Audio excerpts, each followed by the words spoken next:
இன்னைக்கு பார்த்தீங்கன்னா நம்ம வந்து சிக்கன் 65 தோசைக்கல்லில் வறுக்க போகிறோம். பாருங்கள் எப்படி வறுக்கிறோம் அப்படின்ட்டு. இப்படி கொஞ்சமாக எண்ணெய் ஊற்றிட்டு எண்ணெய் நல்லா சூடானதுக்கப்புறமா இப்படி போடணும் ஒன்றுனா. ஸோ போட்டு இங்கே பாருங்கள் இவ்வளோதான். ஸோ இந்த மாதிரி போட்டு வச்சிட்டிங்கன்னா அது அழகாக உங்களுக்கு வந்து வேக ஆரம்பிச்சிடும். பிரியாணிக்கு தொட்டுக்கிறதுக்கு நல்லாயிருக்கும், கறி குழம்பு தொட்டுக்கிறதுக்கு நல்லாயிருக்கும். ஸோ நீங்கள் ஈவினிங் டைமில் செஞ்சு கூட அப்படியே டிவி பார்த்துட்டே சாப்பிட்லாம். ரொம்ப பிரமாதமான அற்புதமான சூப்பர் சிக்கன் ஃப்ரை ரெடி ஆகிட்டுருக்கு.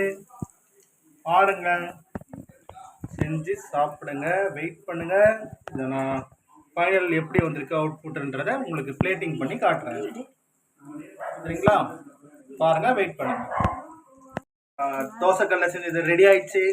பாருங்கள் எவ்வளோ அழகாக நம்ம கலரே ஆட் பண்ணாமல் இன்னும் சூப்பராக வந்துருக்கு பாருங்கள். ஆர்டிஃபிஷியல் கலர் எதுவுமே இதில் ஆட் பண்ணல. ரொம்ப சூப்பராக இருக்கும். சாப்பிட்டு பாருங்கள். ஒரு அருமையான ஒரு ஒண்டர்ஃபுல்லான ஒரு சிக்கன் 65 ரொம்ப அற்புதமாக இருக்கும் சாப்பிட்றதுக்கு. பாருங்கள். ஸோ இதை வந்து இப்போ நம்ம வந்து பிளேட்டிங் பண்ண போகிறோம். ஸோ உங்களுக்காக இதை வந்து பிளேட்டிங் பண்ணி காட்டுறோம். பாருங்கள். இப்போ நம்ம வந்து அடுப்பு ஆஃப் பண்ணிடலாம். ஜஸ்ட் ஒரே ஒரு பிளேட் மட்டும் பண்ணி காட்டுறோம். பாருங்கள். அடுப்பு சிம்மில் வச்சாச்சு. மெதுவாக ஓகே. இப்போ பாருங்கள். ஸோ இதை எடுத்து கூட போடலாம். Okay okay.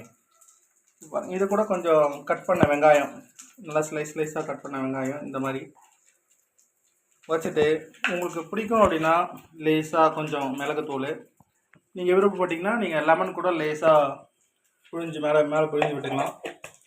ரொம்ப சூப்பராக இருக்கும். ஈவினிங் டைமில் சாப்பிட்றதுக்கு, பிரியாணியோட சாப்பிட்றதுக்கு, கறி குழம்பு வச்சிங்கனாலும் சாப்பிட்லாம். ஸோ எல்லாத்துக்குமே இதை வந்து சைட் டிஷ்ஷாக எடுத்துக்கலாம்.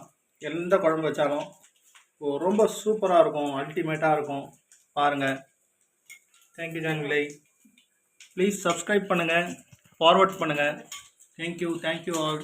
Thanks for all your support. Bye.